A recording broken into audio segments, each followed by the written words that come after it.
حقیقت میں خدا کی اطاعت کرے گا.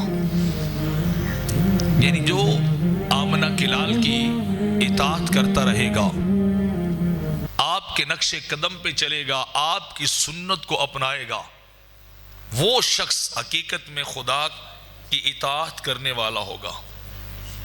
اللہ کی اطاعت وہ شخص کرے گا، کیونکہ رب کائنات نے ارشاد فرمایا وَمَا أَرْسَلْنَا مِن رَسُولٍ إِلَّا لِيُطَاعَ بِإِذْنِ اللَّهِ. ہم نے دنیا کے اندر ہر رسول بھیجے اس لیے ہے لِيُطَاعَ بِإِذْنِ اللَّهِ کہ اس رسول کی اللہ کے امر سے اطاعت اور پیروی کی جائے، اس کے پیچھے چلا جائے، جس طرح اس کی زندگی گزری ہو، اس کی سنن ہو، اس کا طرز حیات اور لائف سٹائل ہو، تو دوسرے لوگوں کو بھی ان کی پیروی کرنی چاہیے، ان کی طرح اپنی زندگی اپنے لائف سٹائل کو ڈھالنا چاہیے جو کچھ رسول کو دے کے بھیجا گیا. کیونکہ رسولوں کو رب کائنات نے لوگوں کے لیے نمونہ بنا کے بھیجا،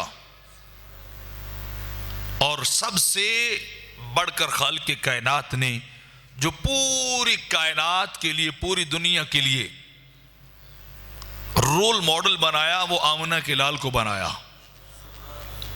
لَقَدْ كَانَ لَكُمْ فِي رَسُولِ اللَّهِ أُسْوَةٌ حَسَنَةٌ.